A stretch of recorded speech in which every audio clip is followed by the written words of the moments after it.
Hey guys, and welcome to a new video. So today we are going to be doing a little bit of something different, and this is because today I am going to be going over probably one of my most frequently asked questions, which is to go over my Turo profile and my Turo account and my listings. So the question that I get a lot is for people asking me to share my Turo profile with them. And the reason why I don't is because I'm sharing so much about my operations that I don't want to share my link and then people be able to find where I store my cars. And so that's kind of the thought process as to why I'm not sharing my link. So instead of that, I'm going to be going through and I'm going to be taking you through one of my listings. And so we're going to be doing it with my Jeep Wrangler, but all of my vehicles have the same settings and the same details associated with them. They're just tweaked slightly to accommodate to the specific car that it's describing. And so the, of course, description of the Jeep will be different than the description for the Ford Fusion. But other than that, all of my details are carbon copies from vehicle to vehicle. And so this should give you a lot of insight into how I set my listings up to get the highest utilization I can and to optimize my listings as much as possible. So let's get started. Okay, so right here we are at the calendar page of the Jeep. And so as you can see, my vehicles are priced at $30 a day. As I'm recording this, the Jeep is on a trip. As you can see, I have no days marked as unavailable. I have no like time slots that are unavailable. The calendar is wide open. And this is something that I have said time and time again in a lot of videos of mine is how important it is to have open utilization, because you don't want your vehicles to have time blocks or days blocked off, because not only does that affect the actual time that you're blocking off, but it also affects the time before and after that blocked date as well. And so you need to keep in mind that blocked off calendar days has a huge effect on utilization, on not just the days that you block off, but the days following and preceding a blocked off calendar day. So this is my calendar. It's wide open. As you can see, nothing really super special about it, but that is the calendar. Let's go over to pricing. Okay, so now we are at pricing. So for those of you who don't know, automatic pricing is whenever you allow Turo to automatically set and adjust your pricing based on demand. Typically with this, the website will make your prices higher around holidays or sometimes weekends, and it will also lower the price if the demand is really low in your specific area. For me, I turn off automatic pricing, and the reason is because if you scroll down to here, the recommended price that Turo says I should be pricing my Jeep at is $94, which is absolutely insane. This is a nice Jeep. It's 2 doors. It's a Sahara, fully loaded, but it's not worth $94. So if I went by Turo's recommended amount, it would never get rented. I have my default price set at $30 a day. I do occasionally adjust my pricing depending on major holidays, but really I keep my pricing very consistent day after day throughout the year. I don't really adjust my pricing a whole lot. Now, if you scroll down to discounts, I don't offer discounts on either the 7-day discount or the 30-day discount. Both of them are set to 0. And as you can see, Turo recommends a 15% 7-day discount and a 30% 30-day discount. So whenever you list a vehicle new on Turo, it's going to have the 15 and the 30 set as default. So you'll need to go in and change that to 0 if you don't want to be giving a discount. The reason why I don't give a discount is because I keep my prices competitive all year round. I don't adjust my prices on the weekends. I don't adjust them through most of the holidays. The only holidays I adjust my pricing on is Thanksgiving and Christmas. But other than that, my pricing stays the exact same. And so because of that, I don't offer any discounts. So I've opted for just going for competitive pricing nearly 100% of the time rather than the discount. For me, I haven't noticed an adverse effect since I've stopped doing the discount. So for me, it's the way that makes sense. It works well for my business model, and that's how I do it. Okay, so now we scroll down. Location and delivery is next. I'm actually going to skip this because it's going to show exactly on a map where my cars are located, which I don't want to publicize. And I actually don't offer any delivery. So I don't offer delivery on any of my vehicles. So because of that, there's nothing to show on this screen for me. So we're just going to skip right down to guest instructions. So for pickup instructions, my pickup instructions are the exact same for every vehicle. I just send a message saying, hey, the car is going to be locked about 15 to 30 minutes before your rental. I'll send you the lockbox code. And then I tell them how they need to park the car and return the lockbox upon return. This is the instructions that automatically get sent from the Turo system. A lot of times guests don't read this, and so a lot of times I'll have to then repeat myself, but these are the instructions that come once a person rents a vehicle. As far as welcome message, this is just like a typical message that you can have automatically send out to your guests. I actually don't have a welcome message because what I do instead is I have a folder in my phone of all the messages that I send to guests. I have them pre-typed, ready to go. That way, whenever it's time to send that message to the guest, all I have to do is copy and paste it. And so that's what I do instead. I've found that with the welcome message, the guest very rarely reads it. And so it ends up that you're just duplicating the information over. So I've just cut this portion out altogether, and I instead just send them the copy and pasted message that I have ready to go. Next is just car guide. This is like information that you want to give to the guests in regards to your vehicle. If Turo says that it's for any quirks or tips or anything like that. This would be more useful, I think, for people who have like electric vehicles or vehicles that maybe are like manuals or things like that. With the Jeep, there isn't really anything specific. So I actually, in all of my cars for the car guide, I just give information regarding the toll tag. If you guys didn't know, it is actually required to have the transponder number, and it might vary from state to state, like how that works. But in Texas, each toll tag has like a number associated with it. So you have to include that number somewhere in your listing. And for me, I do it in two places. I do it in the description of the vehicle as well as the car guide.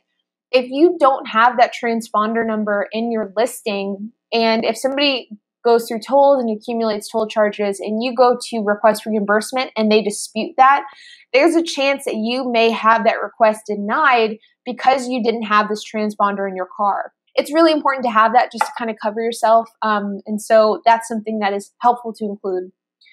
But that is pretty much it for guest instructions. I keep it really basic. Again, just kind of the initial, hey, this is how it's going to work, and then the toll tag information. Next is photos. And for me, photos, I just take them with my iPhone. I have just like a standard iPhone. I think this is an iPhone 7. Nothing super special, you know, not like using any real professional setup. The pictures are decent. I wouldn't say that they're amazing, but they do the job well. And so these are the photos that I use. Next, we'll go to details. So for details, I just give a description of the car, saying this is a 2011 two-door Jeep Wrangler. It's a perfect vehicle for any adventure. I just kind of go over some of the features. And so that's just pretty much my standard description. I would say that this description is probably the only one that varies from my other cars. A lot of my cars, since they're not exactly the nicest cars in the world, they're very basic. On my other vehicles, that is what I say. Is I straight up say, hey, this car isn't a super luxurious car. This car is meant to be used to get from point A to point B. Like, it's not a luxury vehicle by any definition of the word. And in my experience, I found that by being as transparent as possible in the car description, it helps to kind of set expectations from the beginning, because the fact of the matter is, a 2009 Toyota Yaris isn't going to be a luxury vehicle. And as long as people are renting it with that expectation, the experience always tends to be pretty positive. And then, you know, just the standard information here, number of seats, number of doors, gas type, and then going over the features. And then there's the facts. I don't fill out the facts personally. And then silver, I select the color, and then guidelines. Absolutely no smoking. Any tolls you go through, you will be required to pay. Please be mindful of where you park to avoid miscellaneous door dings and minor damage. This is my standard guidelines that I have on all my vehicles. Okay, now let's go to extras. So for extras, you can really list anything that you want. I don't know if you guys have experimented with extras and what Turo allows, but there's a wide array of things that you can offer, from post-trip cleaning, prepaid fuel, an EV recharge, unlimited mileage, child safety seats. You can offer things like beach accessories, external speakers, chargers, whatever the case is. These that I have highlighted are the only ones that I have activated currently. I have prepaid fuel, The price of the prepaid fuel varies from car to car. Obviously, the Jeep is going to be more expensive than like a Yaris, and so I have that price built in. With prepaid fuel, I priced it so that I could make some money off of that, because the fact of the matter is going and filling up a car does take time, and my time is worth something. And so the Jeep on average costs between $35 and $40 to fill up. And so I've then accounted for my time as well by doing that. And that's why I have it priced at $55. And then for unlimited mileage, it's kind of the same thought process, is that like at the end of the day with Turo, you want to make money. And I don't want to be losing money by offering an extra, which is why I have it priced so high. Unlimited mileage is one of those extras that I really don't want people taking advantage of, because the fact of the matter is that you can go a long distance in a single day. And if somebody buys unlimited mileage for $200 and they drive like, who knows, like 800 miles that day, which is definitely doable, it's just not worth it at that point. Like it's not even worth the cost, because if somebody is going just a lot over miles, it sometimes ends up exceeding the amount that you price this at. And so I've seen people that have like unlimited mileage at $25 a day or $50 a day. For me, I set it at $200 because then I want it available just in case somebody has the money and they want it really badly, they have the option of buying it. And then post-trip cleaning, $50 a trip. So I used to have post-trip cleaning at $15 a trip. And the reason why I changed it was because a year ago, actually, with the Jeep, I had a gentleman who rented it and he went off-roading in the car. He actually caused like $2,500 in damage. He damaged the suspension. He scratched every single panel of the vehicle. It was a disaster. And he bought this post-trip cleaning. And at the time, I had it priced at $15 a trip. So this guy paid $15 and he then had this post-trip cleaning. Well, he returned the car and the car was absolutely covered in sand and dirt and grime. It was absolutely disgusting.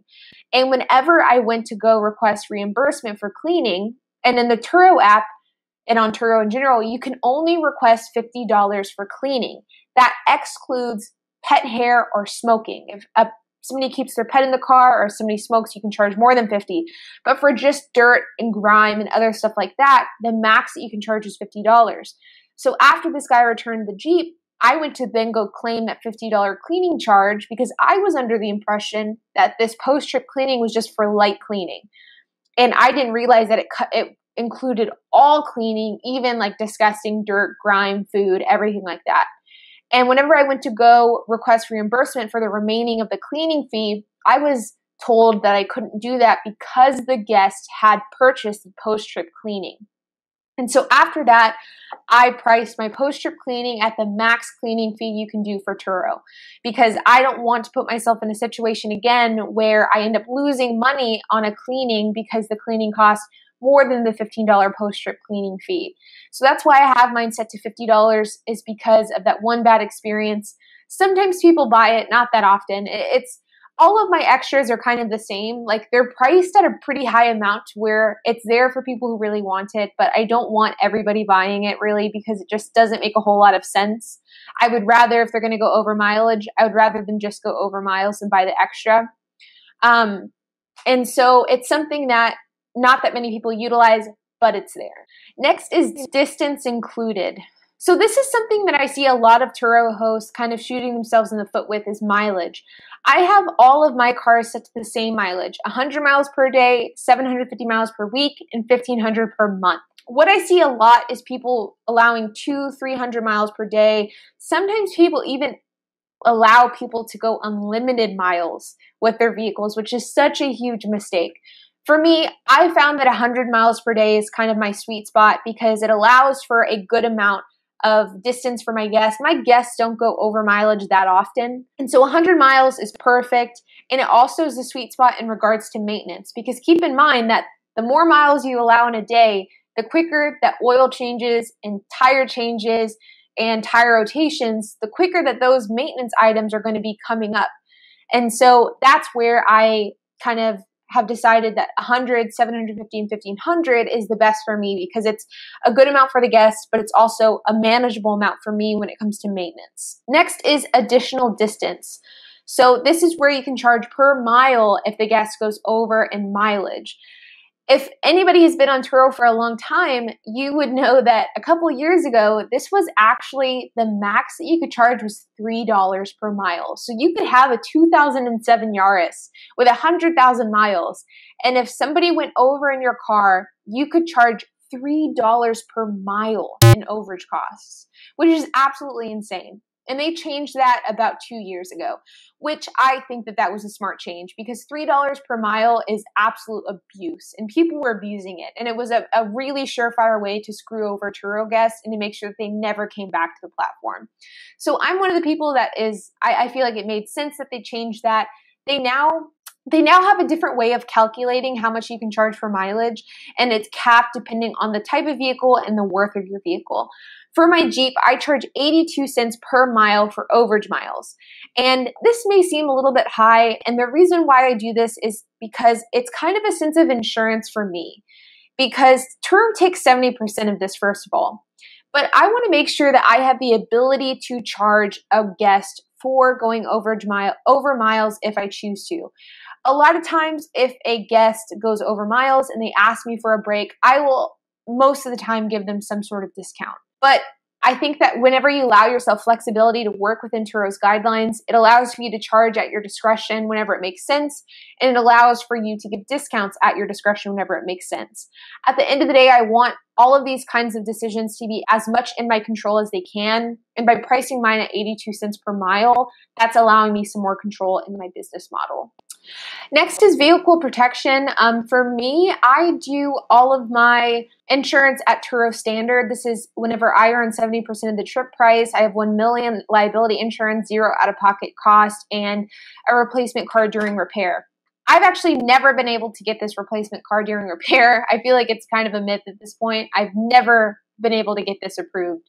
So I don't really know exactly what this is going on with this one, but they have, so far, Turo Standard plan has done a good job of protecting me and my cars. I've ran the numbers, and for me, Turo Standard makes the most sense. But I have no complaints with the protection plan. It used to be earn 75% of the trip price, and last year they changed it to 70, which I think is fine. I didn't really see a difference in my income. I just adjusted my pricing accordingly. I'm not going to click on trip history because this will show my guests, and it's not relevant to the video. And then next is trip preferences. So for trip preferences, the first thing that you select is book instantly. For me, I have it instant book for my home location. I don't offer delivery, so those aren't even eligible to be selected. But this is showing that for my home location, I do not have the ability to approve or deny guests. They just automatically are able to book with me instantly. I have all my cars on Instant Book. It's what works really well for my business, and I've accredited Instant Book to one of the reasons why I've done so well on Turo. Next is advance notice. This is to set how soon guests can book with you. I have mine set to 1 hour, which is the minimum. And this is another one where I accredit this and pairing it with my Instant Book with why I've been able to do so well with Turo, because guests only need 1 hour notice to book with me. And what I've found in the last few years is that I would say 75% of all of my guests do Instant Book, and they book in less than 24 hours notice. And so I would definitely recommend that if you're somebody who's wanting to increase your utilization, look at these two things and see what is your advance notice set at, and do you have Instant Book turned on? If those two areas need some improvement, then definitely address that, because the fact that I have Instant Book and 1 hour advance notice on is a game changer for me and my business. Next is trip duration. I allow any length trip, and I allow any length trip as far as like longest possible trip. So this is just saying that you want a minimum trip length. I don't have any minimum trip length. Somebody could rent my car for 5 hours, and they have done that before. And the next is longest possible trip. I don't know why you would set a parameter around this, but this is saying if you don't want to rent your trip out for more than 5 days or more than a week or more than 2 weeks, whatever the case is. I don't have any parameters set to this either. I do not require longer weekend trips, so this is not something that I apply to my trips either.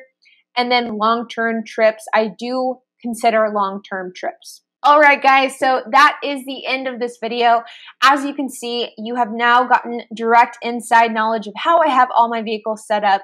And like I said, this was just an example for the Jeep, but all of my vehicles are set up the exact same way. And so once you know how I have one of them set up, you know how I have them all set up. But if you're having trouble getting cars rented out on Turo, then definitely look at some of the things that I have set up. I have really high utilization on all my vehicles, and I am located in Dallas, Texas, and so it's going to vary slightly from state to state and city to city. So I can't guarantee that just because you have the same settings as me means that you will have the same utilization as me, because that might not be the case. But you should definitely see an improvement if you follow some of the tactics that I use with my own listing. But I appreciate you guys checking out this video. If you enjoyed the content, then make sure to smash that like button and hit that subscribe button. One of my goals for 2020 is to get 1,000 subs on this channel. So if you could help me do that, I would be forever grateful. I have a lot planned for this channel. I want to eventually start doing some giveaways. I want to start giving more and more knowledge on my Turo business and some of the other ventures that I'm pursuing. So I would greatly appreciate if you could subscribe. But in the meantime, I appreciate it, and I will see you guys in the next video.